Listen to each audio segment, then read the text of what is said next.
eighth wonder of the world, basically a geek show. And here are your hosts, Mike and Jack. Welcome to episode number 63 of Basically a Geek Show. This is Jack, and in the background, fumbling hurriedly and being very annoyed at me because I started recording before he was ready, is Mike. Say hi, Mike. Woo!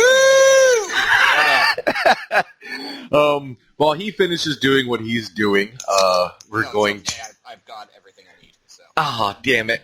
Yeah, but before we started recording, I just said, Mike, I'm sorry. He's like, for what? And then I just started it with the intro, because I'm an asshole. Yes, and you're a drunk asshole, which makes it just so much worse. Indeed. So, all right, guys. So, first off, I guess we'll give you a brief kind of apology since it's been so long since we've given you any content. We know both of you have been clamoring at the bit to hear our lovely voices. Have at least 5 listeners. At least 5 of you. At least 5. So, you know, that is a thing, but we are here. Content-wise, just kind of bear with us here for a moment, because I'm going to kind of briefly explain what we're going to be doing. Mostly on my end, I think Mike had a little bit of the same kind of thing going on from time to time, but probably mostly on my end. It just got to be a bit of a... At a certain point, it became masturbation to just start talking about the same things week after week, when in a lot of cases so very little bit had actually progressed in any meaningful way, and we're just kind of like, well, it's kind of like we told you last week, but we'll rant about that some more. Yeah, I mean, it kind of we kind of ran into the same problem that a relative of this show, which kind of got the whole CCSLC podcasting boom started with the logo cast that was entirely focused on sports uniforms and logos, and at a certain point you just run out of stuff to talk about. Yeah. And that is sort of what we realized here, that we kind of needed to take a break, and we thought about how we wanted to rejigger the show, and I guess the best way to describe it is we're going to be broadening, I guess, the subject matter. I still think that the geek and nerd stuff is going to be front and center. It is, unless situations kind of dictate otherwise. Basically, okay, and now I will say that yes, Mike did do kind of a Star Wars rundown on Bass, I believe, a few weeks ago. I am solely the reason that was not a Geek Show thing because Mike knew better. You haven't seen it. Mike knew better than to come to me and be like, hey, Jack, I'd like to do a bags about Star Wars. I probably would have driven to Canada, shot him in the head, and hate-fucked everyone who had ever met him. By the time... Because I was so fucking sick of hearing about goddamn Star Wars that... When we saw that, when we did that episode, Greg asked me, hey, ask Jack if he wants to come on. And I said, I am not saying anything about Star Wars in it to Jack. You're like, no. Like, you want him on so bad, you ask him, and I'll be here behind the lead shield, okay? Yeah. And you still haven't seen it, so we can't even talk about it on this show, which is interesting because our last show before our hiatus was we were talking about Luke Skywalker possibly being Kylo Ren, and spoilers, but you know everyone in the yeah, no, he's not. He's not. It is his nephew though, so you know there's that, which is hilarious because I don't know. I'm just gonna do one brief spiel on Kylo Ren. I really like him because he's basically the moody millennial trust fund kid who became a neo-Nazi, and the half of Europe right now. Yeah, in America. I wasn't gonna say. No, not Europe. More like that emo kid who like draws swastikas in the margins of his notebook in high school. Oh, I sat next to that kid. Yeah, so that's Kylo Ren, and a lot of people are like, "Oh, my first girlfriend was also one of those kids." Well, I didn't know she was actually a Nazi. I just thought she was into Hindu good luck charms. Exactly. I mean, People doodle weird shit, okay? Well, I guess. Moving on. But anyway, I like that about Kylo Ren. I think it's a really interesting take on it, and as far as I'm concerned, that SNL skit is canon. So that's our Bags Star Wars The Force Awakens rundown until Jack actually bothers to see the goddamn movie. Don't hold your breath. It'll be a while. You haven't even seen Creed. I have not. No, I have not. And you've got the damn movie. Yeah, I mean, it's whatever. It's a thing. It'll happen. So basically, like, what we've been doing is, we had Bags, we had BAPS, the paranormal show, and then a few weeks ago, me, Mike, and Greg joined up and did a kind of like a political show. Yeah, political show, kind of a rundown sort of a thing of the New Hampshire primaries and such. And, all three of those things in and of themselves don't present enough content to really... I mean, we kept Bags going and I think we did a fairly good job, for the most part, of keeping Bags fresh for the majority of its first consecutive, year and a half long run. But then after a while, just kind of be like, hey, there's another Marvel movie. Hey, Sony wants to be Marvel. Did you know that? If not, listen to our last 3 episodes and you'd know that. But they want to be Marvel. There were 3 separate, unrelated stories of Sony desperately trying to stitch a cinematic universe together. Yeah, no, totally. So totally. We weren't repeating ourselves with the same stories. We were giving further evidence of the same thing. Yeah. No, we totally were. But at the same time, it felt like we were just beating off on a dead hooker. And God, that got dark. And I don't know. It just got to be like, this again. So what we're going to do is, Geek Show is still going to be a geek show, but it's going to lose a little bit of its purity. I know. Vanilla Geek Show was the best. It was hardcore, catering to casuals. Now, we're going to be kind of incorporating a little bit of everything into the show. Basically, if it's not sports, meaning if it's not, sports or football, because football show has that covered, and frankly, anyone of you guys who've listened to the show knows no offense to y'all, I just don't give a fuck about sports. See, I just don't. I would have thought football would have been the one sport that you actually got into. Because... Okay, here's the thing with football.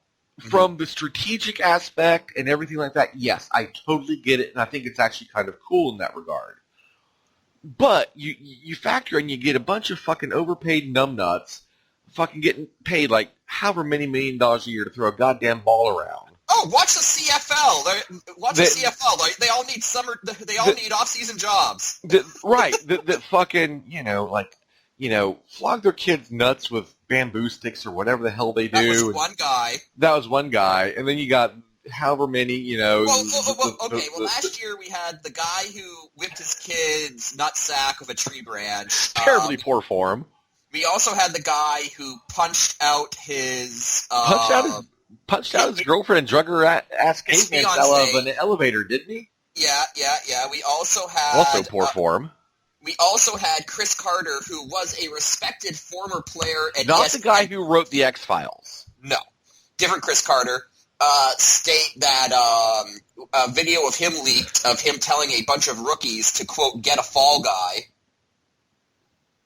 But Lee Majors, I don't think he's acting anymore. And on top of all a few of you that, got season, that reference. On top of all of that, this season, Super Bowl champion quarterback Peyton Manning, it kind of just came out that he kind of sexually harassed and then destroyed the career of a nurse and trainer when he was a quarterback at the University of Tennessee. Peyton Manning did? Peyton Manning, yes. Okay, I'm actually going to do the unthinkable and come to Peyton Manning's defense. Oh, don't do that. He probably just thought he was playing Operation. He is kind of an idiot, yes. Yes. So what we're going to do, we're basically going to kind of take all of these concepts and throw them together into one blanket umbrella show and of things that are basically a not sports show, except it's still going to be Bags. Got to get that brand notoriety. And that I personally advocated renaming the show. Mike, he wanted it as it is. So if you don't like that, then take it up with him. I'm with you.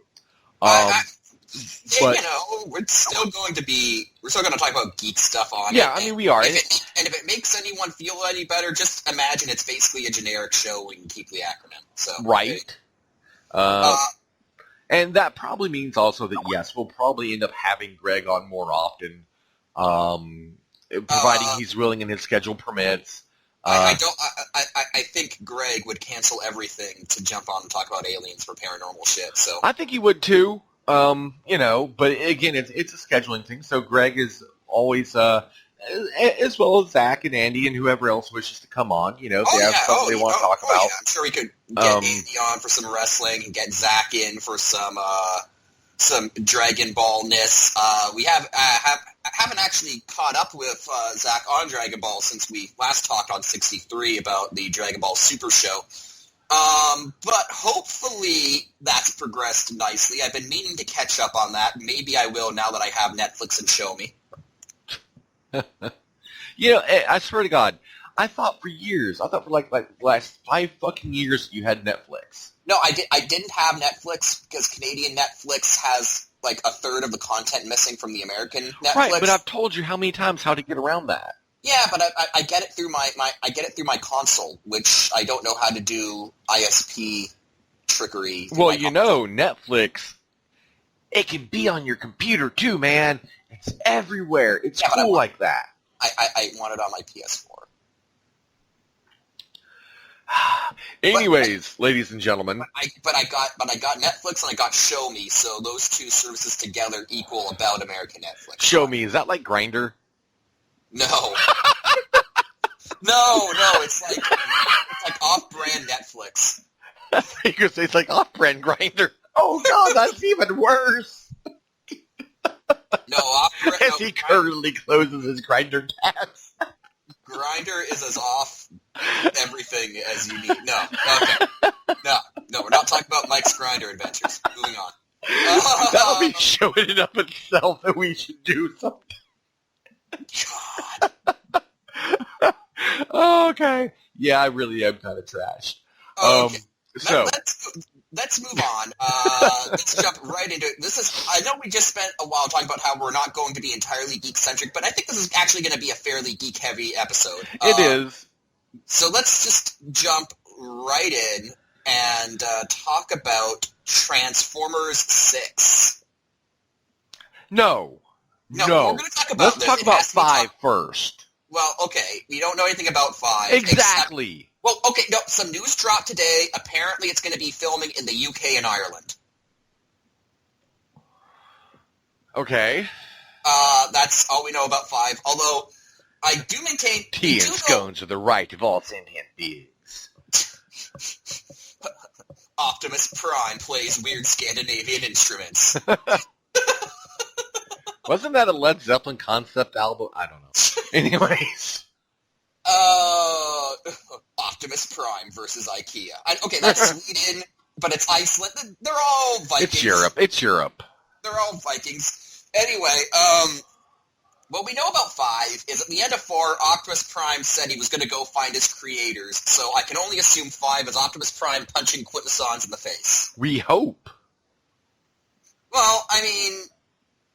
That's what I don't know what else that could be, unless they get really meta and Optimus and Michael Bay just makes like a Prometheus homage. Oh Jesus!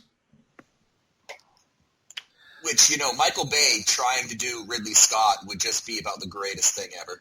Prometheus was arguably acceptable even for what it was. To do a parody of that. I wouldn't even call Prometheus acceptable, to be perfectly honest. It was all right. I mean... We got Charlize Theron. There's a sequel coming, right? Pardon? What? There's a sequel coming, right? Yeah, I know. And maybe the sequel to Prometheus will actually... Be what we wanted from the first one? Will actually tie Prometheus into Alien, because, look, I don't... Nigga, get the fuck out. That ain't gonna happen. Well, the whole point of it was supposed to be an Alien sequel. Don't know shit. You're not Ridley Scott. We cannot comprehend his visualistic genius. We're just plebs, dude. We're just fucking plebs. Charlize Theron in hot pants. That was good. Everything else Well, was... yeah. Everything else was, I don't know what this is. But anyway, so that's going to be Transformers 5, apparent, supposedly, maybe, Optimus Prime punching Quintessons. But Transformers 6, Hasbro CEO Brian Goldner stated that it will be called the Bumblebee movie. And now you know why I'm more drunk than usual.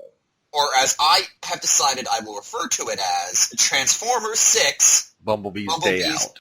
Bumblebee's Big Day Out. Oh, Big Day Out. Bumblebee's Big Day Out.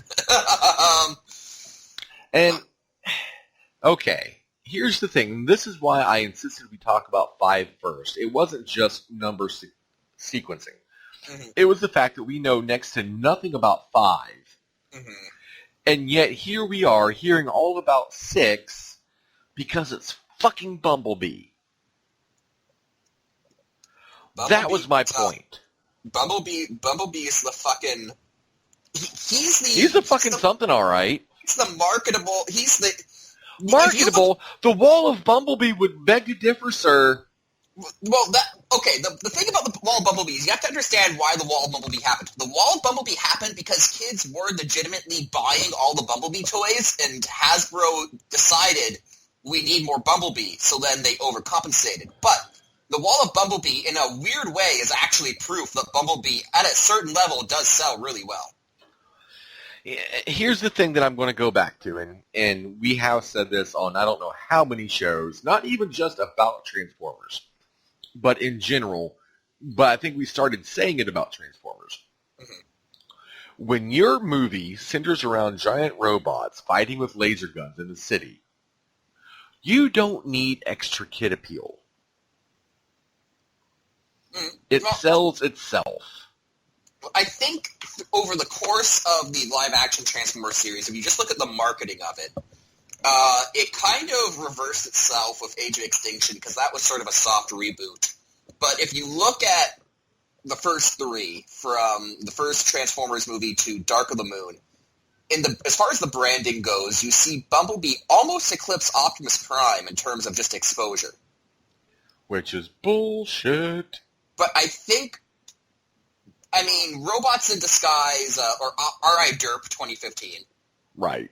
Is, even though it's not doing particularly well, it kind of seemed like touch and go about whether or not Cartoon Network was even going to give them a second season, but it is happening. A second season is happening. Yay. But it does seem like that show is kind of on its last legs, but...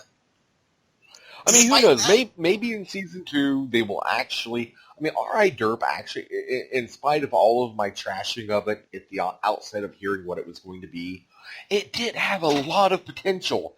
It did. The thing is, all of that potential was shown in the first, pilot episode, and then you never seen any more of it. I did like how Bumblebee's first major task by himself had to be solved by Optimus Prime summoning himself back into the mortal coil.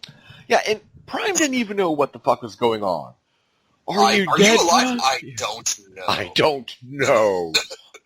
I'm just here, and then this guy just kind of bum rushed me, and I threw him off of a cliff, and now all of you are saying that the problem is fixed.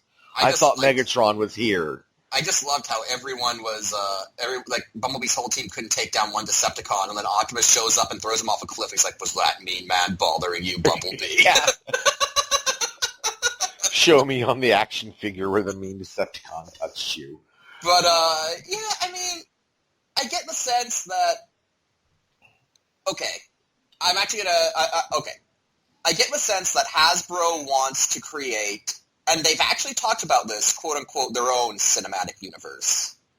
And they're trying to do that with Transformers, and I guess the way that they want to do that is to start spinning off Transformers characters into their own standalone movies. And Bumblebee being the most popular Transformer short of Optimus Prime himself is a logical choice to get a spin-off. I don't disagree with that. Mm-hmm. I'm just so goddamn sick of Bumblebee. I mean, and a lot of people will say, well, I'm sick of Optimus Prime. Okay, fine. I actually do understand that. I don't. I don't. But I'm actually strong. I roll my eyes every time someone says that they're tired of Optimus Prime. well, I mean, I personally am not tired of Optimus Prime. I'm a little bit tired of his portrayal in the movies, because and again, G1er, but the character contrast difference is quite noticeable. I wouldn't even say the movies are so bad. I think the movies are all right as far as Optimus Prime goes. The biggest problem I had with the portrayal of Optimus Prime in terms of recent media was actually the Prime TV show. Yeah, that kind of took the whole movie thing and just took it to the nth degree of flat. Optimus Prime in the movies still has some pretty kick-ass moments. There's that scene in Transformers. Give me your face. Well, there's Give Me Your Face. There's when Megatron is going on about how, you wouldn't sacrifice one human for our entire race, and Optimus Prime just goes, you'll never stop at one, and then beats 7 kinds of shit out of Megatron. They're like Lay's potato chips. You can't kill just one. So, I mean, and then there's that whole scene in Dark the Moon where Optimus Prime's in the name of freedom, we will kill them all. America. America. And then Donald Trump on a bald eagle flew by. Right. But, I mean, so I wouldn't even say the movies are a problem. Optimus Prime in the movies, I'd say, is a bit unhinged, actually. But you think? But I think it's fine as far as trying to do a gritty live action robot warrior who's fought the same war for millions of years. I mean that's fine. The biggest problem I had was in the Prime show where it seemed like when they were writing Optimus for Transformers Prime, they were like, well, let's make him like G1 Prime, but they never bothered to actually rewatch G1, and they kind of just had the rose-tinted goggles of, oh, he was the inspirational leader, and that's all that they had him do.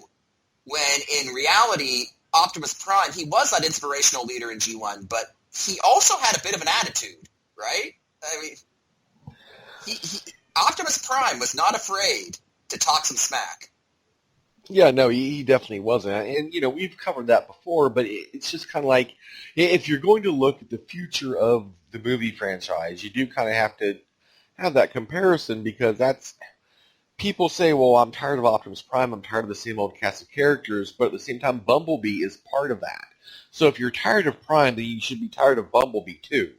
I mean, if you're wanting a fresh Autobot leader, then okay, well, let's have movie Ultra Magnus come along. Or movie Hot Rod. Or, yeah, I was going to say, or even movie Hot Rod and make him Energon Hot Rod or something. Not G1 Hot Rod. Do something like that. If you're truly tired of the same old characters being rehashed and all this other shit, okay, well, if you're tired of Prime, then you should be equally tired, if not more so, of Bumblebee, because at least Prime has something as a character going on, whereas Bumblebee's just I'm here for the kids. I'm small, but I can still have adventures. Right. I mean, the only thing good about Bumblebee has been that Michael Bay made him fucking mute. Which is interesting. Are they going to keep him mute if he has his own movie? One can only hope. Or are they going to give him that weird British voice he had for 5 seconds at the end of the first film? That was really disconcerting in a way. I don't know. Yeah, that is not the voice I imagined coming out of that robot. But that's Bumblebee. Bumblebee's big day out. But let's jump into more exciting, I guess, Transformers news, because Toy Fair hit, New York Toy Fair, and we got we got to look at some upcoming stuff for the Transformers toy line. The first 2 pieces I'm going to share with you, Jack. They aren't toys, but they're concept arts for figures that we will be getting.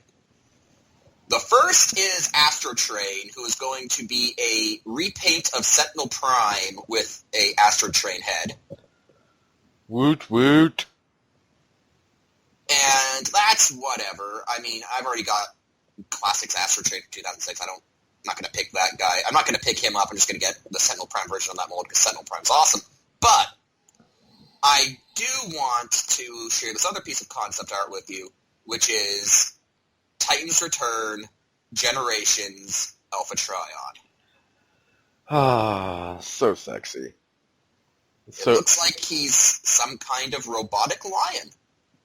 It's good stuff, and I mean, Alpha Trion, it was always a character, even like, as a kid from G1 days, I'm like, I want a toy of him, because he just seemed cool. I don't know why, I can't quantify it. He just seemed cool, and it's always just kind of struck me as a oversight that, he never had any kind of representation in, cheap, mass-made, affordable plastic form. And now we're getting that. So, that's good, Indeed. He got, again, he's going to be a robotic lion, which seems to harken back. There was a canceled BotCon toy years and years ago that was a repaint of some Beast Machines lion toy that they were going to call Alpha Trion. It never got made. This could just be like tier gear for World of Warcraft. It could be. But it does kind of have that look. But the shitty colored version that you get, that you only get if you do Raid Finder, definitely. Yeah, definitely Raid Finder version. Oh, definitely. But no, that's the concept art. In terms of the figures we actually got pictures for, I guess the big news, no pun intended, it was actually Fortress Maximus, who is going to be a heavy retool of Metroplex. And here's the thing, right? And I told you this the other night when we discussed this, and I'll repeat it here on the air.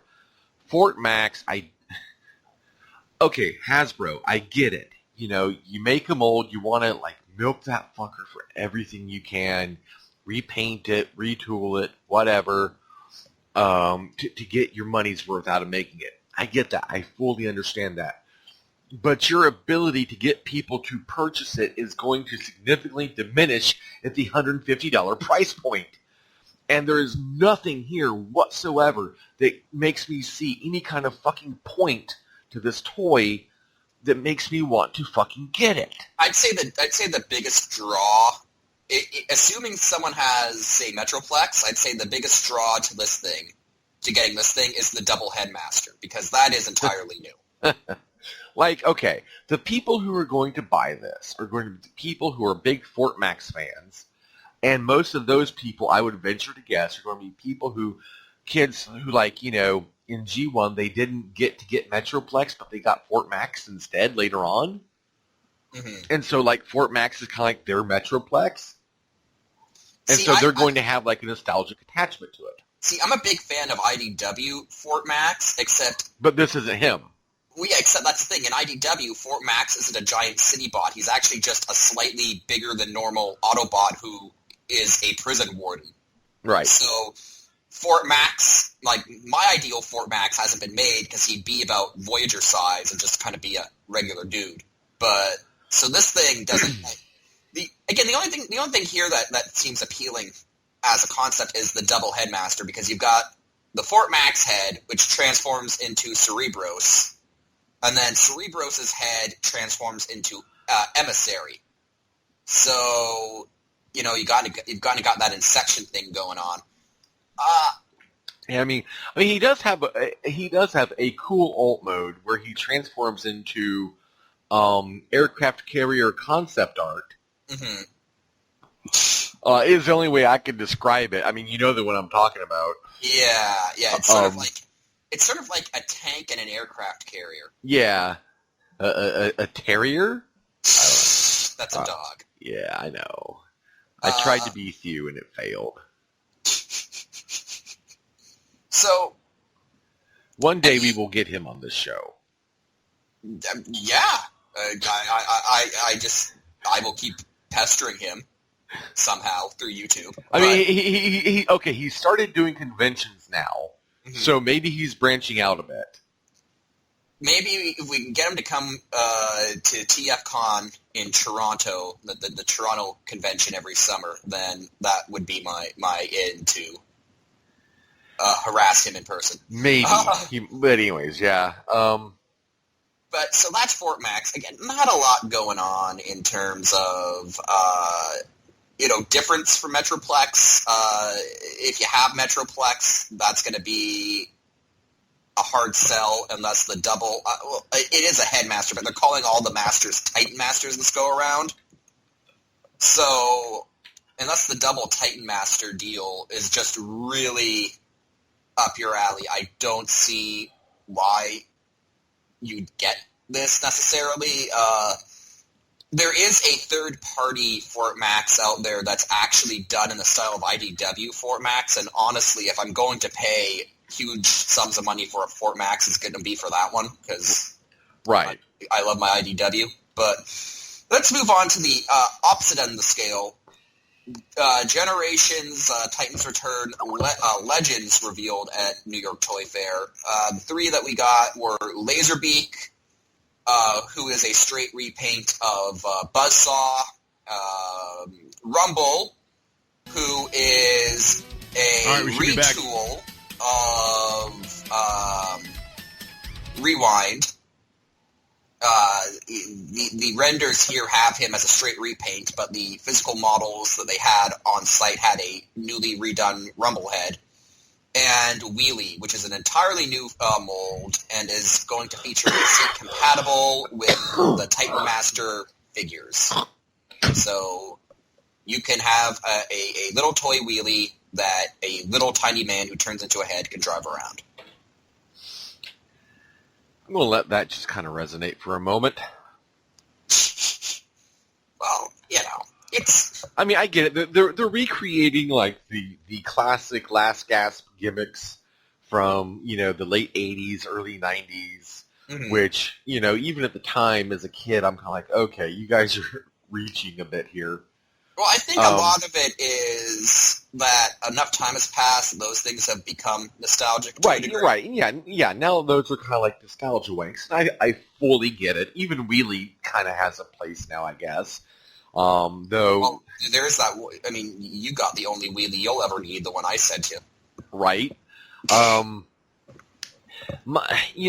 even Wheelie has had an appearance in Transformers Fiction that I thoroughly enjoyed. Oh, was that his IDW comic? Where he's wandering around in like eternal pain. Yeah. In like the 7 circles of hellish suffering. I was all about that. Again, there is a G1 episode that is just entirely Blur and Wheelie.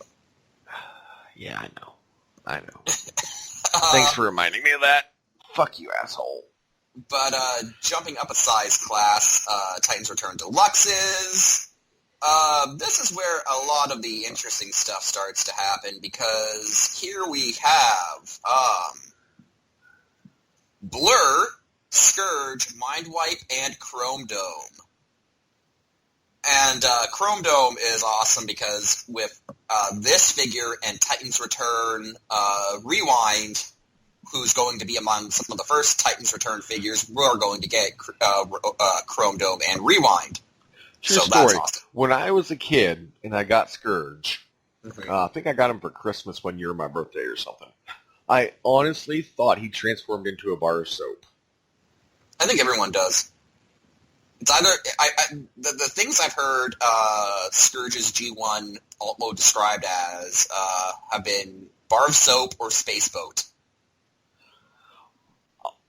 Iron would also be an acceptable answer. Or an iron, yes. But I mean, I'm excited about Chromedome. Soap formers. I'm excited about Chromedome. Robots clean your crack.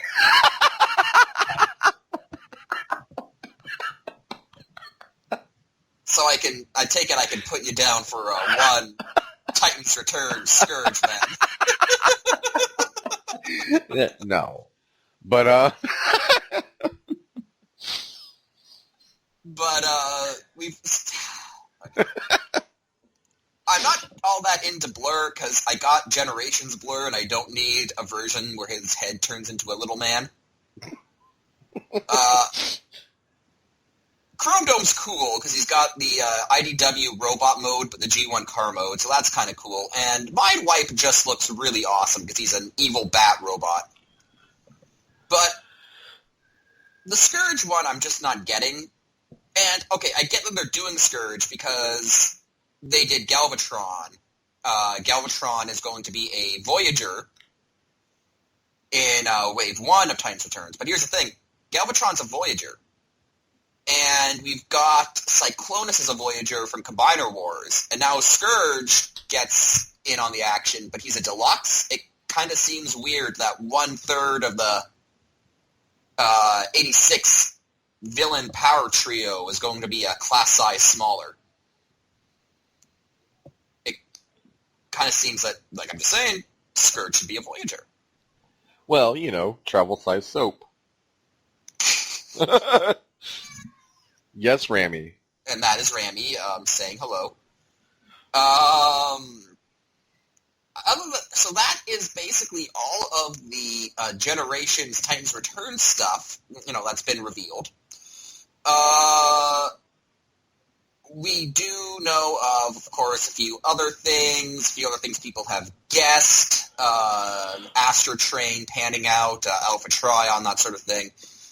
But really, and of course, we know that Soundwave, Titans Return Soundwave as a retool of Titans Return Blaster is going to be a thing.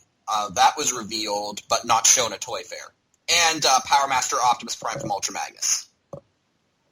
Those are two other things. Have you seen Power Master Prime as Ultra Magnus? From Ultra Magnus? Yes. And did you see Soundwave? Yes. So those two are happening. They weren't shown at New York Toy Fair, though, but again, they're happening. So that is cool. And also, one last Titans Return thing. Trypticon won the fan vote for the next Titan class figure after Fort Max. Which really, well, I'm inclined to say he should have been before Fort Max, but they already had the mold, so whatever. I get it, but man, it's fucking Trypticon. Trypticon needs some love. Well, it was a fan vote between Trypticon, Scorponok, and Omega Supreme, and Trypticon won. So. Indeed. So, yeah, definitely looking forward to not having the money to afford that. The good news being that these things, because they're really expensive, they do tend to sit, and every now and then, if you keep an eye out for them, you can find some decent deals on them. As just near the end of the run, retailers are just looking to unload them. But we do there is some RI Derp toy news that I wanted to run by you, just because some of it does look interesting. So. The first bit is, and this is one we talked about, Power Surge Optimus Prime,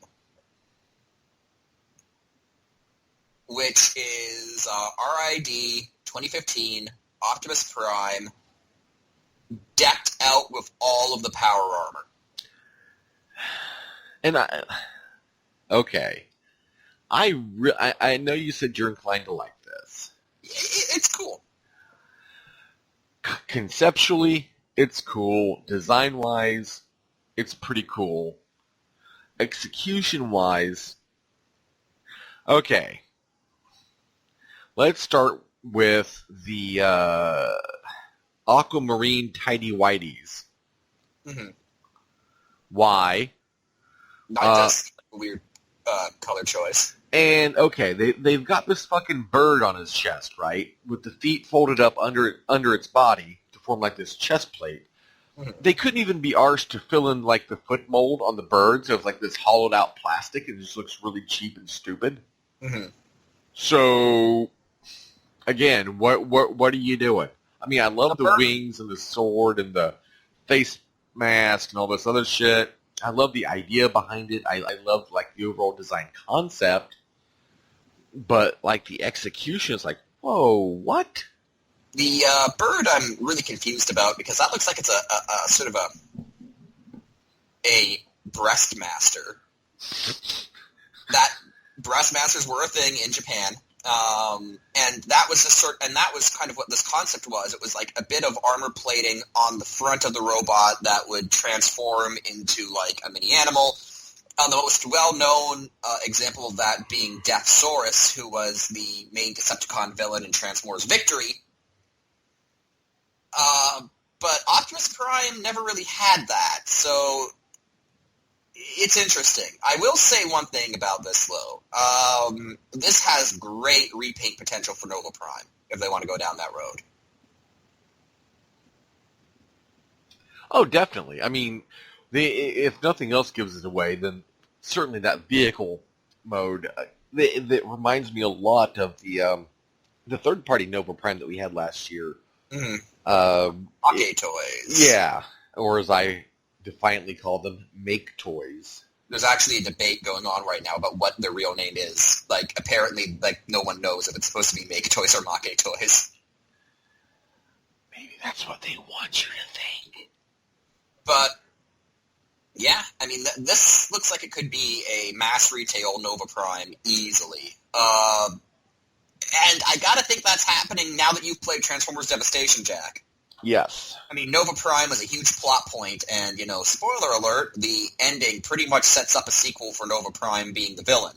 Right. So, it seems like once that game happens, and it probably will, that they're going to want a Nova Prime toy out in some fashion. As of now, there's only been one official Nova Prime toy, and that was a deluxe repaint of Universe Generations Orion Pax. Right. And it was only available through the Collectors Club, so very limited release. And kind of on the small side, anyway. But now we've got... That's what she said. But now they've got a mold of... they're not saying how big this thing is, but it's probably going to be at least Voyager. Yeah. At least Voyager. And... yeah, a black and white color scheme. This is easily a decent Nova Prime stand-in. So that'll happen because at some point they're just going to have to make a toy because Nova Prime's awesome. And they've already done Sentinel Prime. They're doing Sentinel Prime for Titan's Return, so come on, Hasbro. Make it happen. Do it. Do it. You have the mold sitting there. You repaint selling whores. Just do it. Yeah, do what you do. Since when is Hasbro going to say no to, free repaint ideas? Exactly. But we've also got some RID deluxe releases, one of which is going to be a scaled-down version of the Power Surge Optimus Prime. There's going to be RID Scorponok, and the one that I'm actually interested in is going to be the RID Deluxe Windblade toy. And the reason why I'm excited about Windblade is because I really like the Windblade character in the IDW comics, but the Generations Windblade toy that they released is, and I know a lot of people might get mad about when I say this, but it's kind of a pile of unposable garbage. Yeah. And so RID doing a version, RID toys tend to be simpler. They do tend to have less moving parts, and the biggest problem with Windblade is that her heel and foot construction is just so wobbly and multi-part that it all just sort of falls apart.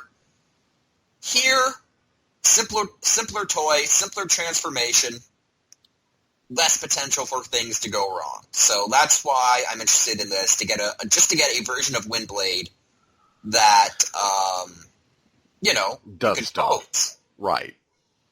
So, yeah, I like it. I don't know if any of this. I don't know of anything on the deluxe end. The RID toys themselves actually look pretty decent, most of them.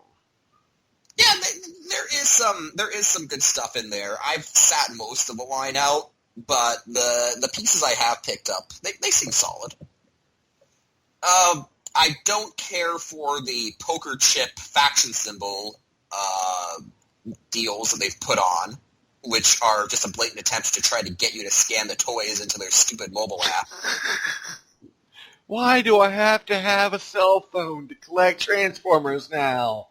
Jesus Christ. Indeed. This is more complicated than it needs to be. Like us on Twitter. No! Exactly.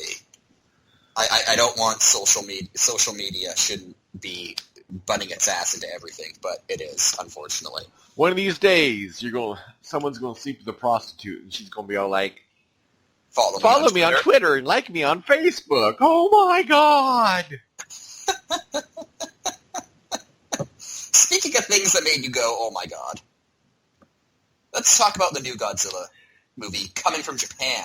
Yeah.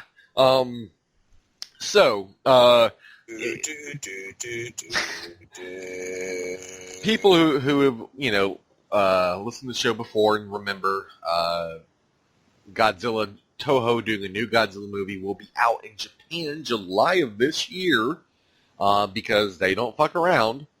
Unknown U.S. release date. Internationally, in Japan, the name is Shin Godzilla, which Shin Gojira, which translates to, hold on to your knickers, New Godzilla. Oh, they really spent an all-nighter coming up with that title, didn't they? With the tagline/subtitle of Godzilla versus Japan. I think that's happened a few times. I think Godzilla's undefeated. Right. The international title, much cooler. Godzilla Resurgence. See, that's odd, because usually it's the Japanese titles that are better. Like, you know what Fast and the Furious 7 was in Japan? It's something crazy like Passionate Death Race for Honor and Glory. It's something like something like Death Race Through the Sky or something like that. The fuck? Okay. Yeah. Furious 7 Japanese title. Okay. Here it is. The Japanese title of Fast and the Furious 7 is Wild Speed Sky Mission.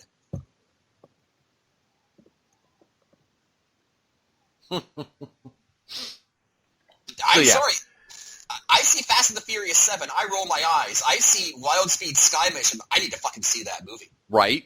So yeah, international title, Godzilla Resurgence. Again, unknown international release date. So I'm guessing, how long does it take to do a fucking dub? It'll probably be out in U.S. theaters by the holidays, I would imagine. If not a little bit sooner. So, woo! Where's Steve Martin? He's dead, Mike. Let it go. If you're taking a Japanese Godzilla movie and re-releasing it in the U.S., you need gratuitous shots of Steve Martin standing around looking concerned as things happen. Next to a Dr. Pepper machine? Yes. God damn it, does the U.S. Pentagon have a lot of Dr. Pepper machines. I was expecting that general at one point in Godzilla 85 to be like, right now I can go for a fresh and delicious Dr. Pepper. Right. So yeah. Now it's the drink of patriots. The thing with this has been that Toho did release a teaser trailer. It's really not even worth watching. I'm going to tell you the entire thing right now.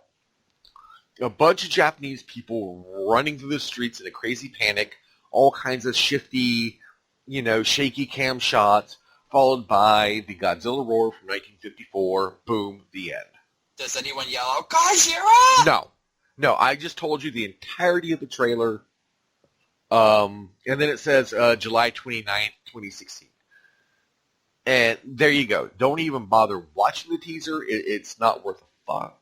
Don't waste your time. I just told you everything you need to know. It's nothing special. There was, however, leaked a 3 shots of the new Godzilla design suit. This is what we're here to talk about because I never thought I would hear myself say what I'm about to say. The American design is better.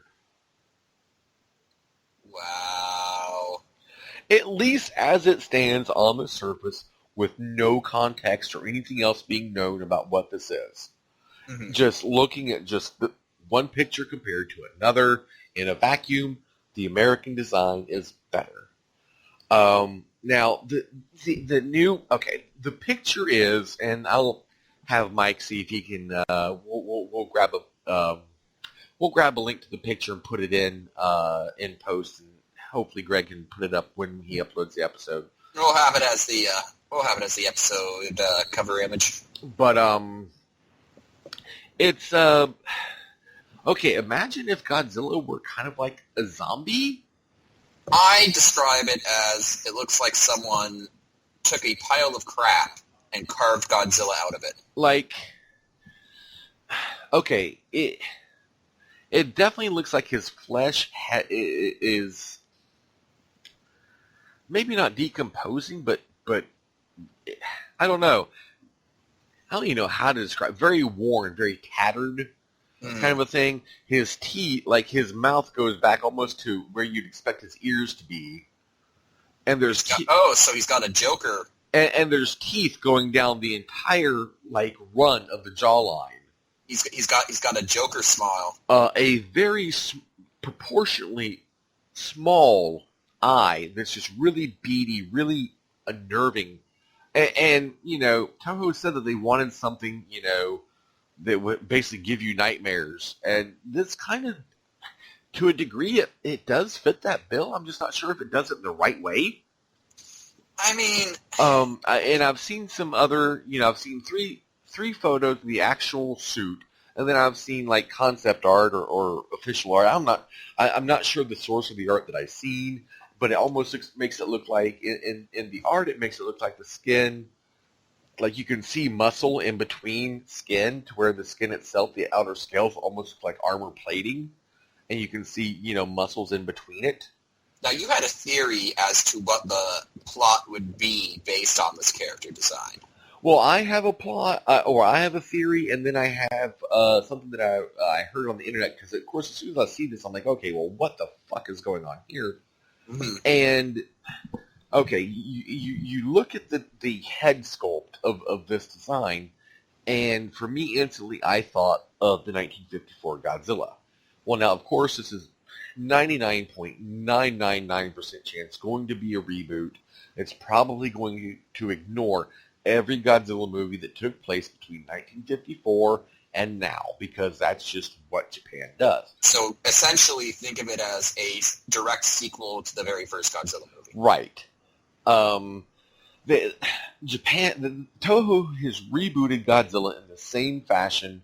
Let's see, how many times now? There was 84. There was 2000. The entire Millennium series was basically a series of reboots. There was only one of those movies in the Millennium series that actually had any sequels that were in its own continuity, and that was Godzilla versus Mechagodzilla and Godzilla versus Godzilla Tokyo SOS, I think, I want to say. Those are the only ones that had any sequels in the entire Millennial run. So this is assuredly a reboot. But, yeah, the only thing I'm thinking is this almost for lack of a better term, when I say decomposing or decomposed or zombie-esque, it doesn't really fit it quite right because it's not quite that ghastly. I mean, you don't see, at least from what I can tell, you don't see bone protruding or hanging shreds of flesh or anything like that. It's not like that really, but I don't know how else to describe it. So you see that and it's almost like, okay, well, this is probably meant to be the actual original Godzilla somehow, in some way, because science. Because the head sculpt and the neck and almost everything that I can see body-wise of this thing, at least from the chest up, just screams 1954 Godzilla to me. Now, the thing that I heard on the internet was that it was going to be, the Godzilla is going to have 3 different forms, and that the pics that have been leaked were actually of the initial first form. So he's going all Frieza on us. This isn't even my final form! Exactly. So, I mean, if that is what they're doing, then that certainly mitigates the kind of what the fuck nature of that initial, initial picture leaks. Your theory was that this is going to be the actual original Godzilla who got killed by the flesh.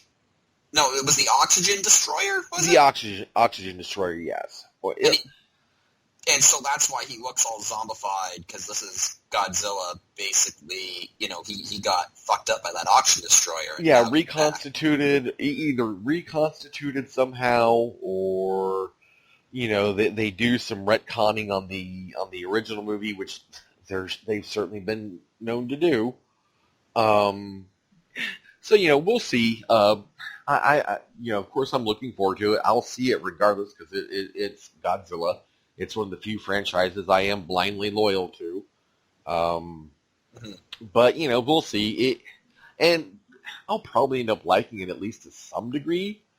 But, we'll see what happens. I just based on what I've seen, I don't have terribly high hopes. But on the U.S. front, now this is really interesting, because this is where, this is actually on the U.S. end of things, is where Godzilla fans are getting something that we've been screaming for years. Well, not me personally, because I honestly didn't care. But as a whole, the fandom has been screaming for this. Okay, so Godzilla 2, 2018, Godzilla squaring off against Mothra, Rodan, and King Ghidorah. Woo! Okay, so that's cool, that's great, love it. Give it to me. Godzilla 3. This is where shit gets interesting. For Godzilla's 50th anniversary film, which ended up being Final Wars, Toho had wanted to do a remake or a rematch of King Kong versus Godzilla. Mm-hmm. Well, Universal owns Godzilla. No, King Kong. Or King Kong, rather. Yeah, duh. Universal owns King Kong, and Universal money is in a completely different set of accounting books than Toho money. I mean, even your most ambitious Toho budget is like a commercial in the U.S. I mean, seriously, your average Godzilla movie costs anywhere from $25 to $30 million in Japan to make. Mm-hmm. That don't get you shit here. There's Super Bowl commercials, I'm pretty sure, that have cost more than that to make. Or at least to buy the airtime for. Indeed. So, that was, of course, a thing that just wasn't going to happen. Mm-hmm. Well, now, Legendary Pictures and Warner Brothers have obtained the rights to make a new King Kong movie, which will be coming out in 2017. Kong on Skull Island, or Kong Skull Island, or something like that. Get Jack Black back! Legendary is evidently going to be making their own kaiju shared movie universe. And Godzilla 3 is going to be, you guessed it, King Kong versus Godzilla. I have to say, it's not my it's definitely not my favorite matchup for Godzilla at all. Because I've never been a fan of King Kong. I'm just not. But for what it is, I gotta respect it. It's like, damn, you're pulling that shit off? All right, I'm down. The question is, who do they have win? Because that was a bit of a debate when it came to King Kong versus... It was only a debate because one book that every one of us of a certain generation checked out of the school library when we were 6 said that in the Japanese version, Godzilla won. But he didn't. I've watched the Japanese version. The only difference is that at the end of the Japanese version of the movie, you hear, when it says the end, you hear Godzilla's roar. That's it. You don't see anything. You just hear the roar. That is it. And that one bit of misinformation has led an entire generation to go around saying, well, in Japan, in the Japanese version, Godzilla wins. And I used to think the same thing, too. And 5 years ago, I actually sat down, thank you, Internet, and I found the Japanese version. I watched it. Actually, I didn't watch it. I went to the end. I'm like, son of a bitch. The fuck? So, yeah, they'll probably have it end in a tie or something. I mean, it's Godzilla. He can't die. I would like just one of these versus movies to actually have the stones to declare someone a winner one way or another. Because, Freddy versus Jason. Yeah. That was like, oh, Jason wins, but Freddy's still alive? I understand you don't want to... It's essentially two franchises, and you don't want to damage your potential by killing off one franchise before you're ready to end it. But at the same time, it kind of just cheapens the whole thing. Like, I kind of came to see Freddy Krueger versus Jason to see who would win. I would like to see a winner. And that's kind of how I feel about King Kong versus Godzilla. I would like them to have the balls to say one of these two is going to win. And not have it end in a tie. Here's the thing, though. I think you... And I agree with you to a large extent, but I think you got to change your mindset the way I have. You don't go into it to see who's going to win. You go into it just to see how the fight plays out. Kind of like almost like Celebrity Deathmatch or whatever, or Death Battle or some shit. Celebrity Deathmatch. Yeah, I really dated myself there, didn't I? I was thinking Death Battle when I said it, actually. Go Celebrity Deathmatch. That show was awesome. But yeah, you don't watch it to see who wins. You watch to see the fight. And going into it with that mindset, you're more likely to be satisfied. Now, what's more interesting to me about this than just King Kong versus Godzilla is the other matchup that I really want to see, more so than King Kong versus Godzilla, is some kind of Godzilla Pacific Rim crossover. Because that's what everyone's been saying ever since, we found out that Legendary is going to be doing the new Godzilla movie. Then we got Pacific Rim, and then the actual new Godzilla movie was released. And everyone's been saying, oh, well, we want to see that. And, Legendary has said, well, it's something we would love to do, but we just don't know how to make it work. Which is really stupid! Because they knew when they were making Pacific Rim that they had Godzilla. Yeah, but don't all the kaiju in Pacific Rim come through that rift at the bottom of the ocean? Yeah.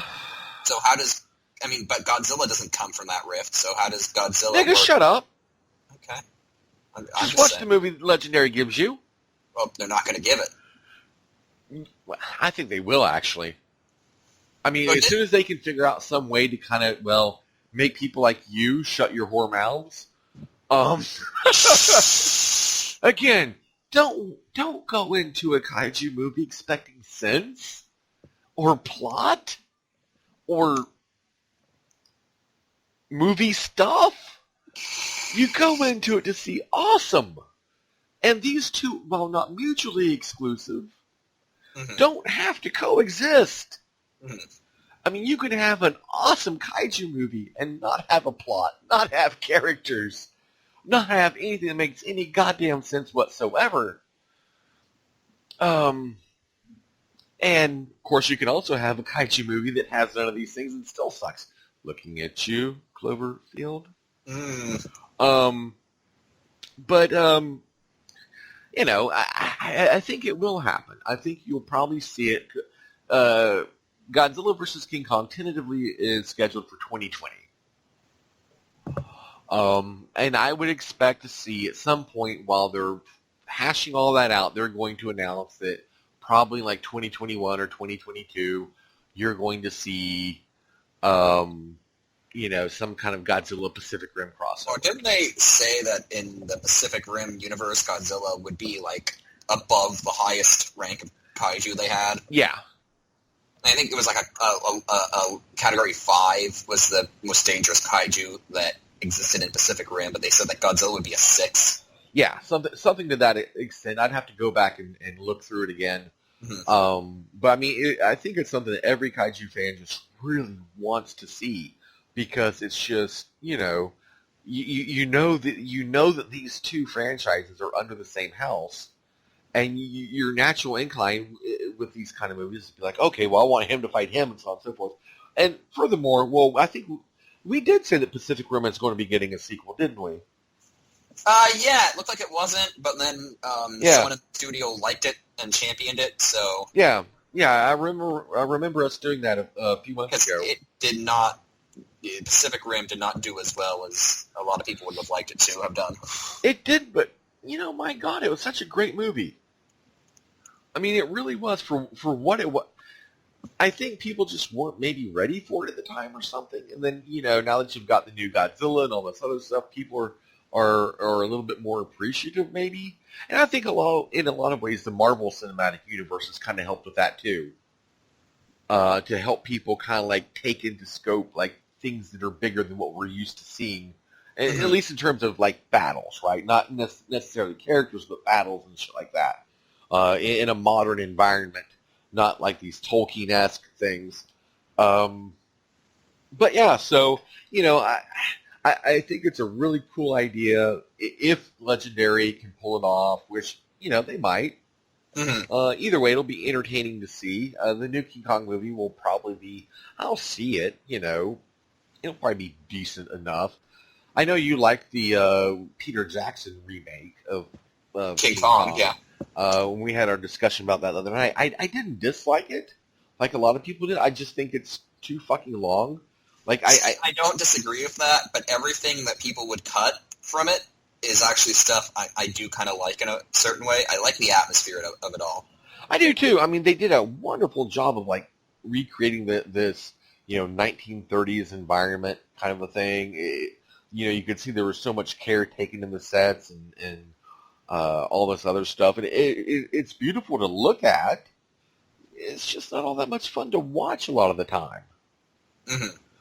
I liked it, but again, I'm in the extreme minority of that. It's going to be interesting to see if they even acknowledge that movie as being in canon, or if this is just going to be a straight reboot of King Kong. But I don't know. I mean, the last King Kong was a Universal release. This was going to be a Legendary release, and I mean, Universal still owns King Kong, but evidently they gave Universal the rights to. Technically they gave Warner Brothers the rights to King Kong, and Warner Brothers transferred it to Legendary, presumably to have King Kong and Godzilla under the same banner, basically, to do the matchup. Gotcha. So thank you to them for actually having some brains, a movie studio showing some brains for a change, looking at you, Sony, and doing something that people actually want. So, yeah, I've prattled on long enough about that. So what else have we got? Well, I think that's going to just about do it and as far as geek-centric stuff goes. Okay. Let's go to the campaign scene for a moment. Okay. Because we've seen some hilarity in the last couple of days. Do you want to talk about Jeb Bush's... I want to talk about Jebra. Jeb Bush's desperate grab for attention? So, God damn it, Jeb. Okay, a little bit of background, because this is largely kind of virgin territory for Bags. We're kind of like picking up a little bit from the political show that we did with Greg a week or so back. God damn it, Jebra. Okay, I grew up in Florida when Jeb Bush was governor. I actually voted for him. I did. I'm sorry. But he the alternative didn't seem all that much better either. It's kind of one of those situations, And as a kid, your first vote, not the most politically cultured. I just voted straight Republican, right? Yeah, I know. You can all boo me. Fuck you. I don't care. And no, for the record, I'm not repenting being a Republican. I'm repenting what the Republican Party has done. So I'm not disavowing conservatism. So fuck you all again. But anyhow, so I voted for Jebra. And he wasn't necessarily a bad governor, but goddamn, there was so much mediocrity you couldn't walk without tripping over it. You just couldn't. I mean, goddamn. Okay, the monorail. The fucking monorail. Like, he wanted to build this fucking monorail that went from, it was like Tallahassee to Tampa or to Orlando or some shit. For, like, the tourists to, like, increase tourist traffic or some shit. And this thing was going to cost... Because Florida desperately needs to increase tourist traffic, right? Right, exactly. No one wants to go to fucking Florida. And this thing was just going to... They ended up scrapping the project because it was going to pretty much bankrupt the state. And it had come pretty close to doing it before they even began working on it somehow.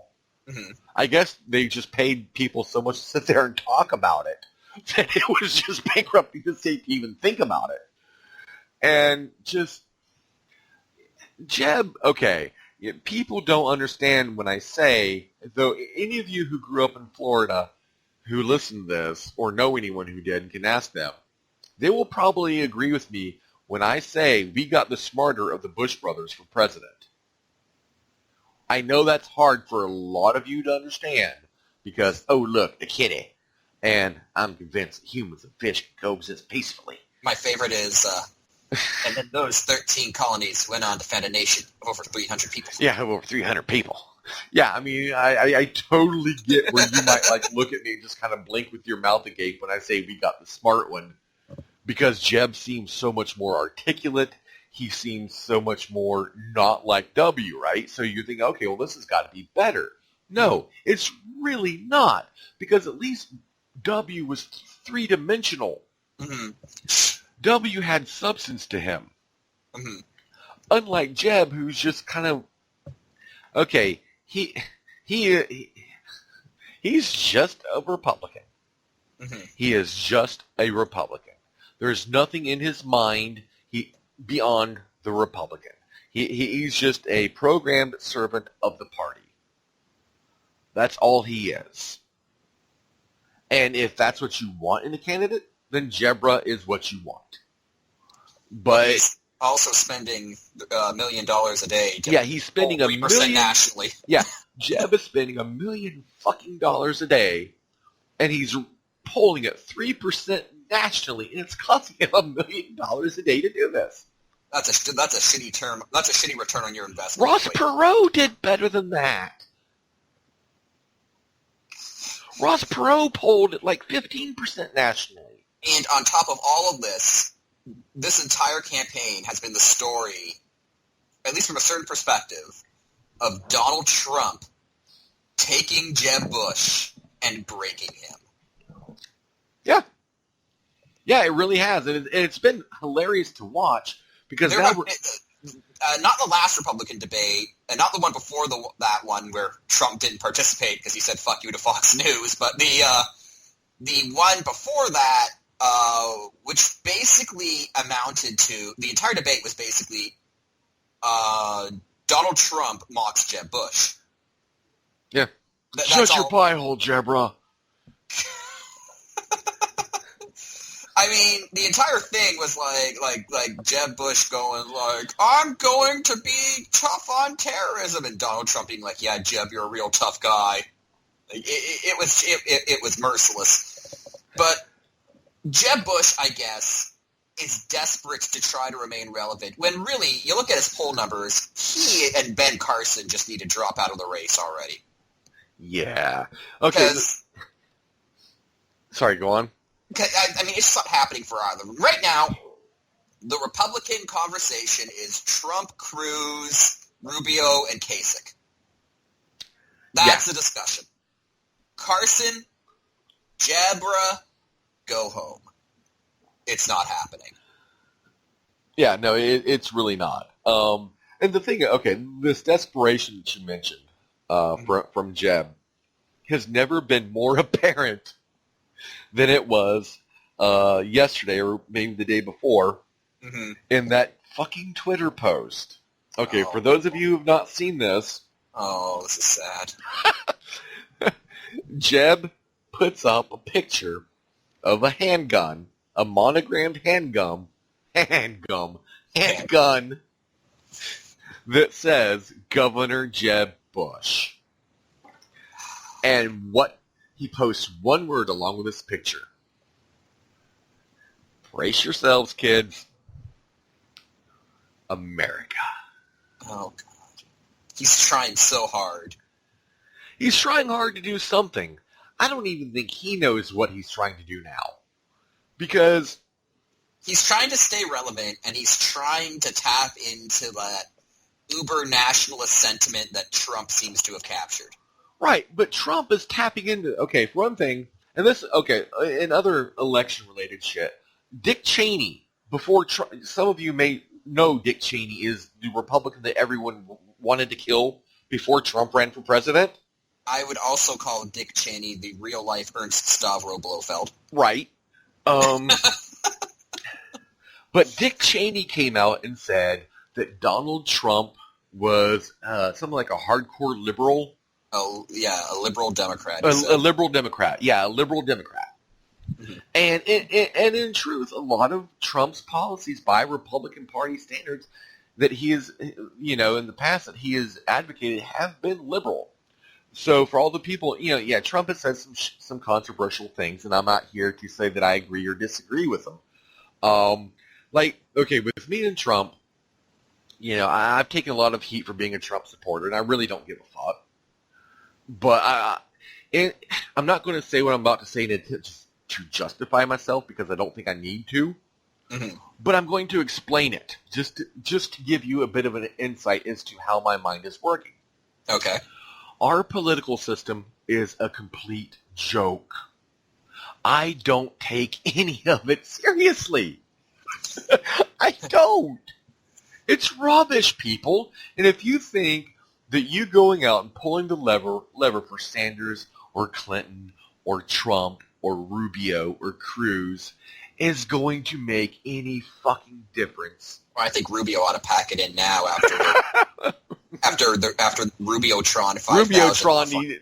Rubiotron needs a firmware update. But if activate any of you anti-Obama sound file 1. Exactly.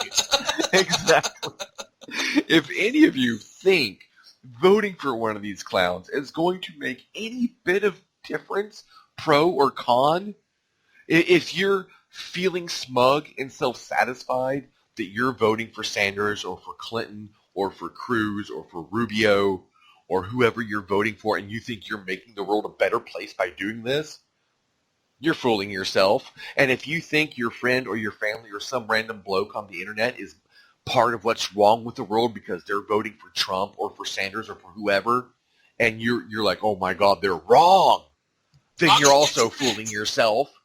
People. By the way, I'm just going to use that as a quick segue to talk about my dad, because my dad has actually unfriended most of his family on Facebook because of a disagreement over Canadian politics. Yeah, and it's so stupid because our system is so fucking broke, and the last 16 years has been proof of it to me, beyond the shadow of a fucking doubt. We had George W. Bush for 8 years. Everyone hated him by the end of his second term. He won handily his second term. Very well, yeah. There were people who didn't like him, but the real Bush hate didn't start until like the end of his second term. Like that. I remember that the Bush hate didn't really get going until Katrina happened. Yeah, and there's a lot of shit about that people don't, that it's not put out, that's not talked about a lot. That kind of, could Bush have done things better? Yeah, but we're not going to go into that. Mm-hmm. But the thing is, we had Bush for 8 years, and he was vilified, demonized, and all this other shit, to the point to where Barack Obama, even into his second term, going into re-election for his second term, still blamed Bush for his own inadequacies and mediocrity. Mm-hmm.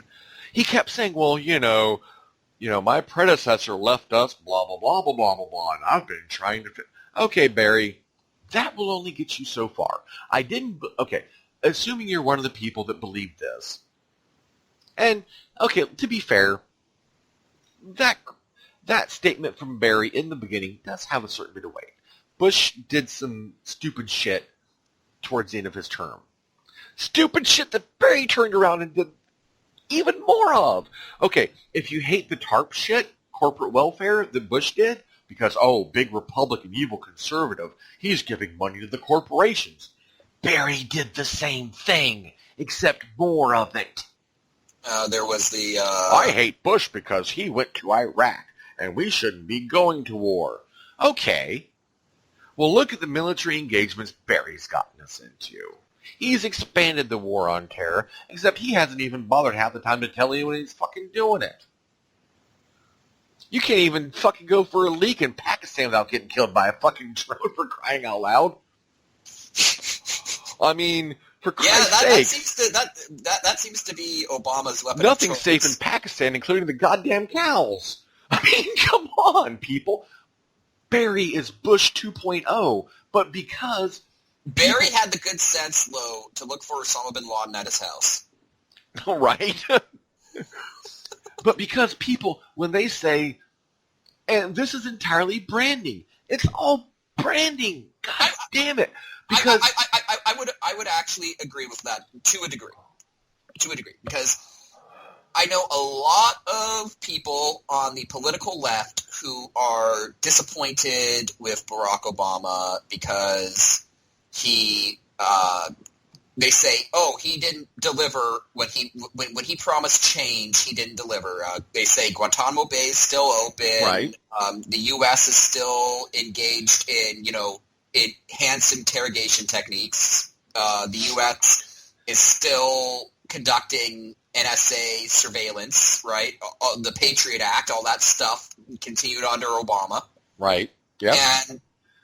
And people are saying, oh, Barack Obama, he promised change, he didn't deliver.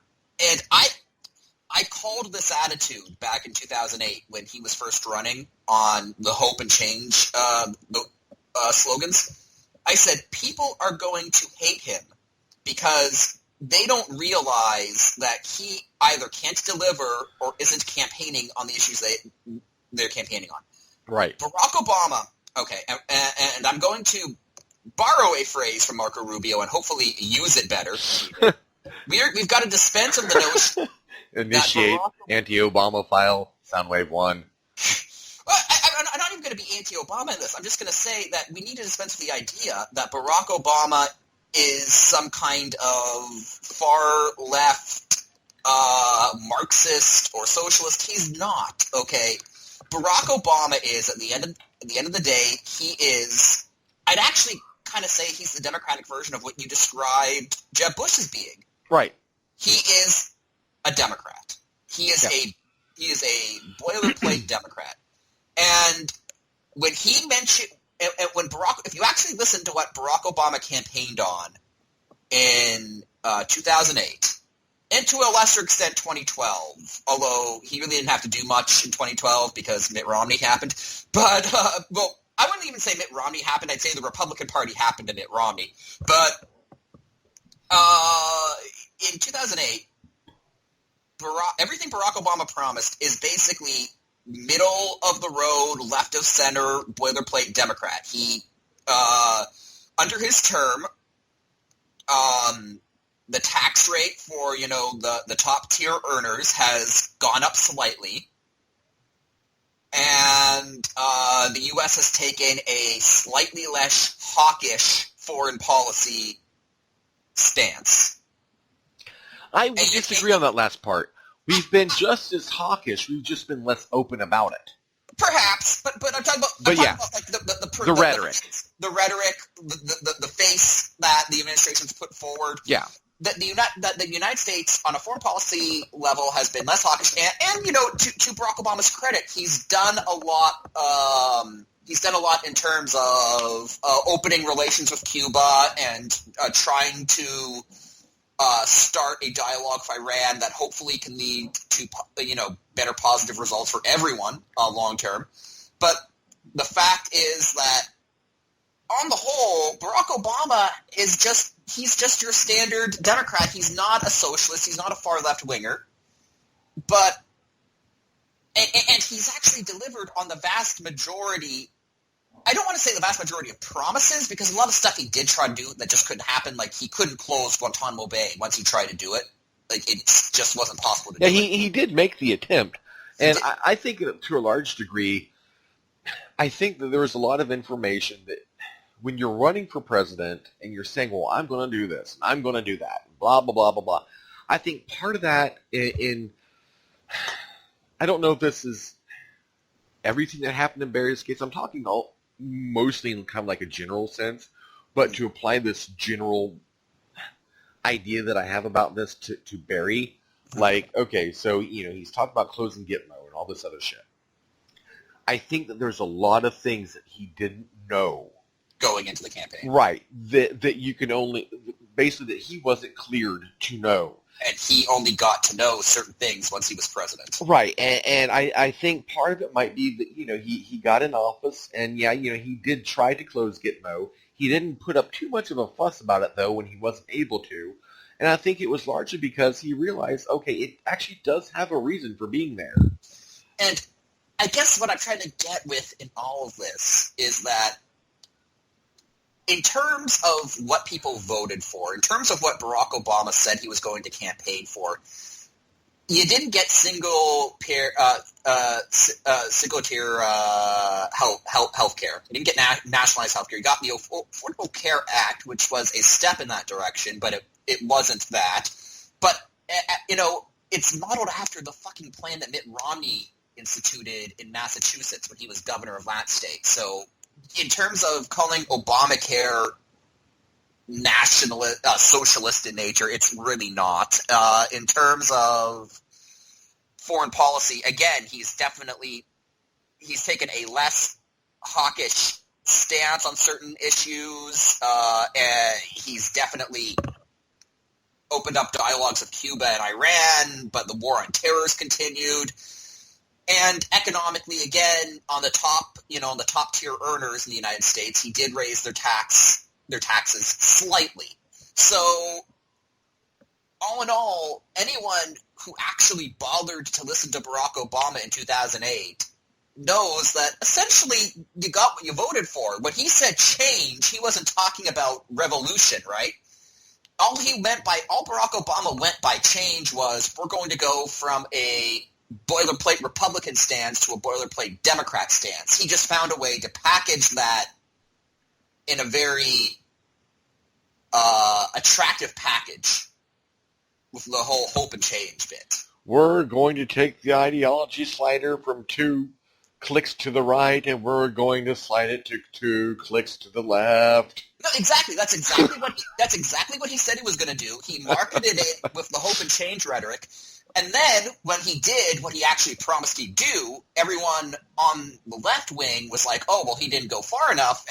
He let us down. He didn't let you down. He just kind of played you for suckers. And again, I knew this going in. I saw Barack Obama running in 2008, and I said, well, if you actually look at what he says he's going to do, a lot of it isn't all that radical. A lot of it isn't all that much of a departure from Bush, but people are going to hate him because he's rallying this base that has unrealistic expectations. He's either not going to do the things they want him to do because, he's never promised them, or because he simply can't, and he's going to realize that once he's in power. And I think that kind of works 2 ways. I actually do feel sorry for the guy because I think I don't want to project what his legacy will be because I don't think he'll have much of one, to be honest with you. Well, in historical circles, because he really didn't do much. In historical circles, it's stated that you shouldn't even start talking about a president's legacy until 30 years after they've left office. Right.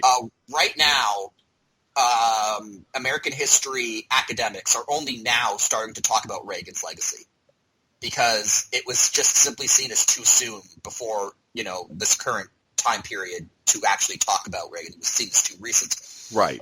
And so what Obama's legacy is going to be, you just don't know. But I'd say shot in the dark, I think he's going to be seen as not all that much different than Bush. The best case scenario is he gets the same bump that Nixon got. Nixon went from being hated to, after the historical narrative had some time to mature, people start championing Nixon now for his work in opening up relations with the People's Republic of China and the Great Power Treaty work that he did with the Soviet Union. A lot of that stuff is now used to sort of prop up Nixon's legacy. So maybe the Cuba and Iran stuff, if both of those deals work out in the long run, then Obama will definitely get a bump in terms of his legacy from that. But I think all in all, I don't think I'm going too far off the reservation to say that I think he's just going to be seen as a continuation of Bush W. It's just going to be seen as eight more years of W with maybe a bit less of a confrontational stance in terms of foreign policy. But yeah, that's what I see happening. Which I guess goes to your original point that for 16 years the American political system has just been in the doldrums. We've had two presidents, but we've had basically one policy. Mm-hmm. I mean, the rhetoric has been different, but the actions have not been, with the exception of, the whole thing with Obama opening up negotiations with Iran. Well, guess what? As a result of that, now their sanctions are easing, and they're getting a new weaponry from the Russians. Basically, I will say this, and this is, of course, open to debate. I believe that Obama's foreign policy has been a direct failure that has pretty much brought us into a second Cold War.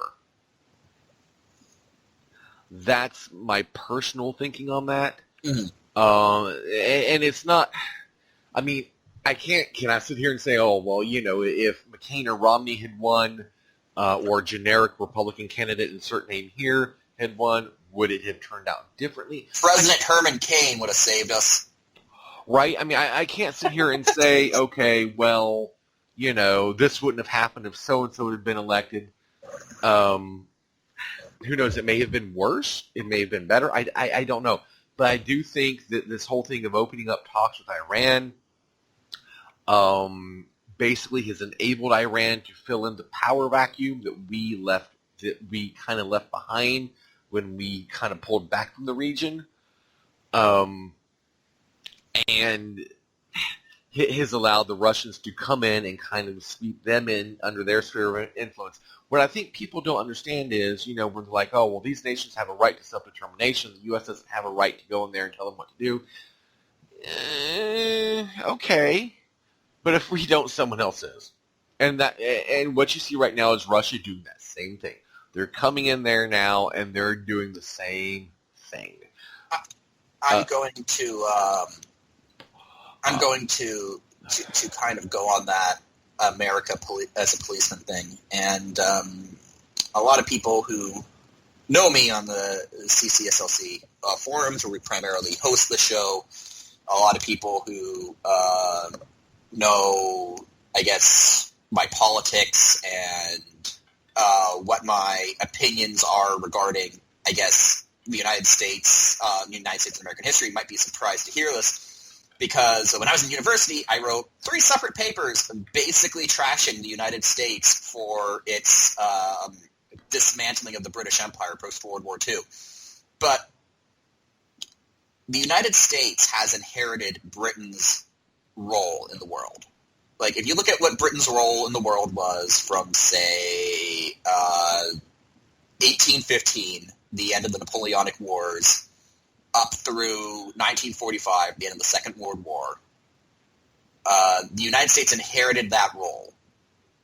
I know the Americans probably never liked to think of it that way, especially at the time they didn't. Roosevelt and later Truman were really big on emphasizing decolonialism and decolonization and emphasizing the idea that of national self-determination. They never saw themselves as an empire. And I'd say that has been the United States' biggest failing as far as foreign policy goes from 1945 to 2016. The United States of America finally needs to come to terms with the fact that they are a global empire. Maybe not in the same sense as the British were, as the British did hold vast amounts of territory that the United States doesn't. But in terms of influence and in terms of the ability to project power, the United States has inherited Britain's role as sort of the Western superpower that patrols the world. And as where people who might know my politics might think, might be a bit surprised to hear this from me, but at the end of the day, I think that is a good thing. I am not a cultural relativist. I am not a moral relativist. I do believe in fundamental principles of right and wrong, and whether you are left-wing or right-wing, whether you are a socialist or a far-right Tea Partier, I do believe that at the end of the day, there are certain moral truths that all bind us together that we can all agree on. And I think having a global power that is able to maintain that standard throughout the world is a net positive thing. I do believe that the idea of the United States as the lone superpower, the idea of that, maybe not the execution of that, but the idea of that is positive. And Right. I think that the United States' biggest failing in that role has been that they have failed to recognize since 1945 that they are the successors to the British Empire. The British, say what you want, the British championed themselves as they were the first empire to be founded on concepts of reason, liberty, democracy, personal freedom. And they married those concepts with their imperialistic ambitions. And it worked for them to a degree. The United States, in their efforts to sort of take up the torch post-1945, they have failed. They're so caught up on this idea of decolonization, this idea that imperialism is a fundamental evil, that they refuse to accept that they're an empire. And it's not just a matter of labels. It's an idea that because they don't accept that they're an empire, they are unwilling to take the necessary steps to properly assert the power that they have at their disposal. And I'm not saying that in a warmongering way. I'm saying that they have that they have the ability to project a vision of the world that all of us in the Western world can agree on. Concepts of personal liberty, concepts of individual freedom, of democracy. These are all concepts that I think whether you are a supporter of Donald Trump or a supporter of Bernie Sanders, we can all agree that these are concepts that everyone wants to see perpetuated through the world. And the United States has the ability to do that. And their inability to admit that they are a global empire has stunted their ability to do that since 1945, and I think it's been to the world's detriment. Say what you will about the British, but they were not afraid to use their military might to project their ideals, and as a result, they planted the seeds of multiple first world nations that are functioning high-level contributors to the world economy today. So the United States needs to get on that. They need to accept that they're an empire. And I think once they do, they'll be able to conduct their foreign policy goals in a much more transparent, effective way. And I'm sorry if I was rambling or if I cut you off there, but that was just something I wanted to get off my chest in that regard. Oh, no. I mean, you and I have had this discussion in private for years, and I agree with you. The thing is, no matter who you plan on voting for in November, if you vote for Sanders or Clinton, and he wins, she wins, whomever. If you vote left and that party wins, don't expect things to get better. If you vote for Trump, if you vote for Trump and he wins, don't expect things to get better. Conversely, if you're on the opposite end of the spectrum from either one of those positions and the opposite wins, don't automatically think things are going to get worse because, okay, I've seen a lot of people when Obama get elected be like, oh my God, it's the end. OT. Yeah. OT. And T's probably still buried in the ark. If 16 years between Bush and Obama have not completely just mired this country in stagnation, mediocrity, and made us crumble from the inside out, then I think it's become very apparent that the position is bigger than any one person. Well, let me just say, say on the Republican side, Rubio or Kasich gets elected president, nothing's going to change. Oh, definitely nothing is going to change if they get elected. on the Democratic side, if Hillary gets elected, nothing's going to change. Well, I don't think. No. I think it's just going to. I think Hillary is just going to be another 4 years of Obama if she's elected. Well, what I'll say, if Hillary gets elected, what we will see will be that Bill will be back in the White House, which will be fantastic for everyone. Right, because things will be funny and interesting occasionally, and that will be something we can all look forward to if Hillary wins. What's really funny is that Bill the other day said that Bernie Sanders is the equivalent of the left-wing Tea Party. I thought that was kind of funny. But I guess my point in all of this is that Hillary's not going to change much. No. And that she's also centrist. She's not a far left. She's not far right. If anything, I would say she's probably a right of center Democrat. If Sanders or Trump get elected, I mean, look, guys, if Sanders or Trump get elected, whether you're on the far right or the far left, don't worry if the other guy gets elected, because neither half the shit Sanders or Trump have actually said they're going to do, none of that's getting through Congress. Right. Like, the people will be like, oh, Trump is, Trump's going to deport every Muslim. It's like, yeah. Guess what? He can say that, right? And Congress is going to tell him to eat shit. I mean, he can try it.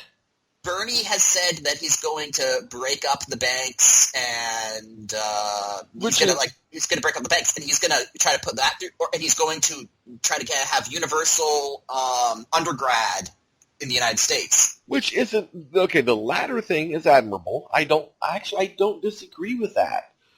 But it's not going to happen. Right. He's going to go. He's going to present it to Congress, and Congress is going to tell him to eat shit, because Congress is so. Congress is the most centrist body there is, because whether you are a Republican or a Democrat, if you win your constituency by the slimmest of margins, and most of these elections are relatively close, you've got to go in saying, "Oh wow, it was close. If I want to keep my job, I can't veer too far to the left or right. I got to play right down the middle." And so, any extreme position, Sanders wanting to break up the banks or have free, university tuition at the undergrad level, it's just not going to happen. And Trump saying he's going to block Muslims from entering the country and deport all the quote unquote illegal aliens, that's not going to happen either. I'm sorry, but. And let me be clear about this thing of Sanders saying he's going to break up the banks. Anyone who thinks that's a good idea, you have the mindset of a 15-year-old, and you have no idea how the fucking world works. You just don't. Am I sitting here saying banks are, all these banks are doing great things for the world? No, I'm not. They are corrupt, most of them. A lot of them do perpetrate more harm than good. I'm not disagreeing with you on any of that. But if you're going around saying, yeah, break up the banks, you are coming across as sound like a petty, entitled child who is throwing a tantrum because you don't have as much shit as the kid next door. Send your hate mail to basically a Geek Show. Yeah. gmail.com. So I can tell you to fuck off to your face, because it's a childish notion. Bank reform, yes. Intelligent regulation, yes. Break them up, because if you do that, there is no more of a surefire recipe for economic suicide for any nation than to just, take a sledgehammer to your banking institutions. Sure, let's bring on a depression. Why not? It'll be fun. I mean, yeah, again, I'm not on the side of big bank. I'm not on the side of big corporate. I'm on the side of common fucking sense. There's other ways to bring about. Well, the good news is, Jack, that if Sanders is elected, I don't think you have to worry about that, because, again, he's going to try to get that through Congress, and Congress is going to tell him to eat shit. So, yeah, I'm talking more about like the mindset that's behind the support, I guess you could say, because the thing is, you're seeing on both ends. You're seeing on Trump's end And to be clear, the reason why I'm for Trump has nothing to do with him wanting to deport the illegals or keep Muslims from coming in. Frankly, I think all those ideas are hilarious. Because I know he's not going to be able to do it. I mean, if he did, would I really care? No, not really. But he's not going to be able to. I mean, I'm just being dead set honest. I really wouldn't care. But he's not going to be able to, which is probably part of the reason why I don't care. He's not going to be able to because of what you just said. And even if Congress gave approval to do those things, then you actually have the business of doing them. Mm-hmm. And that's going to prove to be so impractical from a bureaucratic standpoint that it's just not going to happen. It's stupid. It's just as stupid as Bernie saying, "Oh, let's break up the banks." It's a stupid, childish mindset of, "Oh, well, it can't. The problem can't be anything we're doing. Surely our immigration system's working fine. Let's just throw everyone out and keep people from coming in. Problem solved." That's fucking stupid too. But again, that's not why I support Trump. I support Trump because he's the one person I've seen so far that doesn't play the political game. Mm-hmm. He says what he's thinking. You can either like it, you can not like it, but he still said it, and he really doesn't give a shit if you agree with him or not.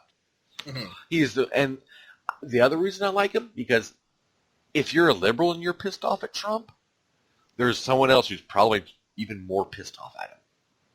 The Republican Party. Yeah, they are not having a good time of this. And Fox News, Fox News that everyone hates so badly, Trump hates them just like you do, guys. Because, they're a mouthpiece for the Republican establishment. That same establishment that a lot of us conservatives think needs to just be flushed down the fucking shitter because it stinks. They're not doing anyone any good. They're not doing the liberals any good. They're not doing the conservatives any good. And granted, I mean, I sound really, maybe I'm coming across as sounding really right-wing here. And on most things, I mean, you know me probably better than most people do, Mike. I'm not like, I'm a lot more centrist than I sound like I am. Like, I have a lot of liberal friends who I'll sit and I'll talk with. And when you get past the rhetoric of all the shit, more often than not, I agree with a lot of at least the core concepts of what they have to say, if not how they want to do them. Mm-hmm. And I think if we would all just stop letting these politicians whip us into these fucking hate-fueled frenzies, and this fucking internet bickering of, "Oh my God, you like this candidate, you're blah, blah, blah, blah, blah, blah, blah," and just spewing shit at each other like this, it only serves to polarize the country further. And just sit down and talk about shit. And I don't mean on a forum. No, because that doesn't accomplish anything for anybody. Because you know why? Tone does not convey in text. So all of you forum warriors out there on both ends of the spectrum, you're pissing in the wind.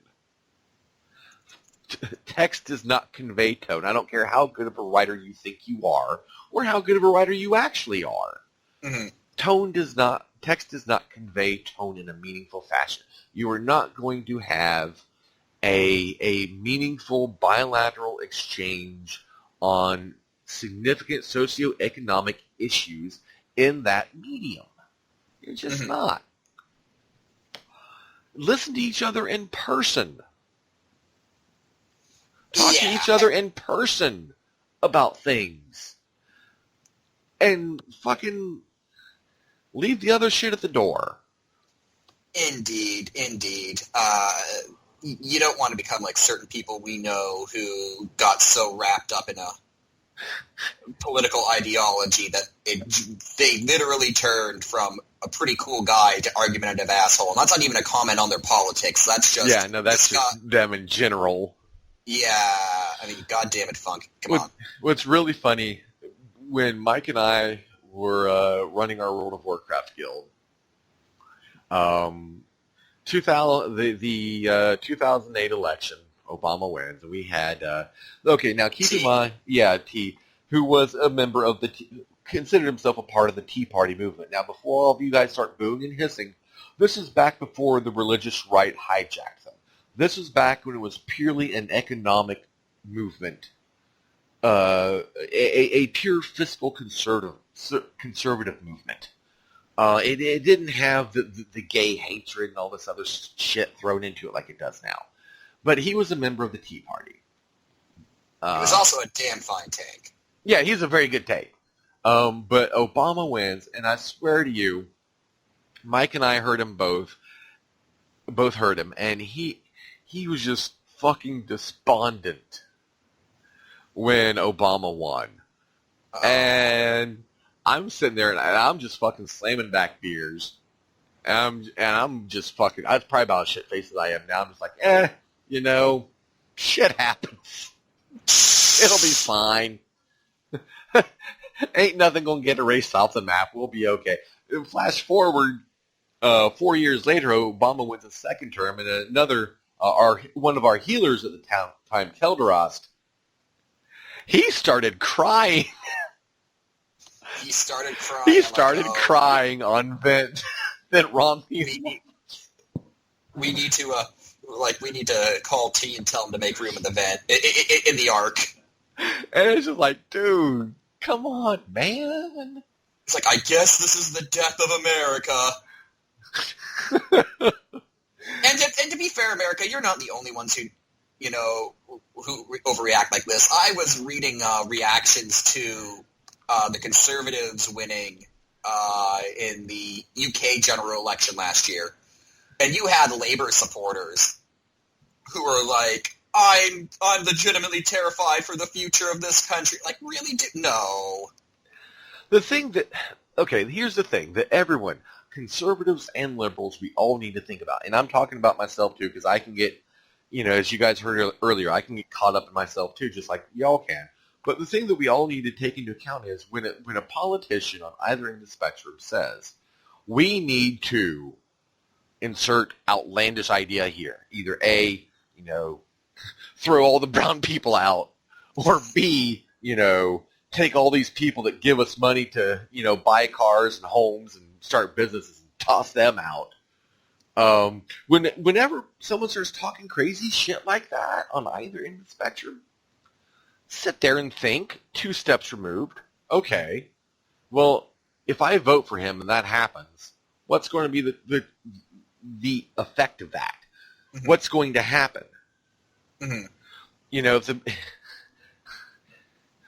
On one hand, breaking up the banks could sound good because, okay, well, maybe you're going to have increased competition for lending and things like that, and rates come down, and becomes easier for people to get loans and so on and so forth. But then it becomes too easy to get loans. Way too easy. Mm-hmm. And then people start defaulting, and then we're right back where we were in 2008. Mm-hmm. So, think about shit. It's never as easy as do this thing and it will fix everything. It's never as easy as vote for this guy or vote against this guy or woman, and everything will come out hunky-fucking-dory. It's never that easy. The mm-hmm. problem isn't the politicians, it's us, because we keep voting for them. That's my piece. Well, very well said. Very well said. And again, I will direct hate mail to basically geekshow@gmail.com. Yeah. And on Twitter, @ageekshow, if you want to yell at us in 140 characters or less. Although, don't yell at me. Yell at me, I don't care. I have been very... I'm not getting involved in America's wacky presidential elections. I wish we didn't have to be involved in our wacky presidential elections. You're all going to burn yourselves to the ground, and you'll have no one to blame. No one else to blame. We totally are. It's funny because it's true. Oh, Canada. Anyways, was there anything else that we wanted to go on about? That should be it, honestly. I know I know that we had some shit of a paranormal nature that we wanted to discuss. We can push that to another show. Yeah, I was going to say, because I can't remember what it is right now, to be frank with you.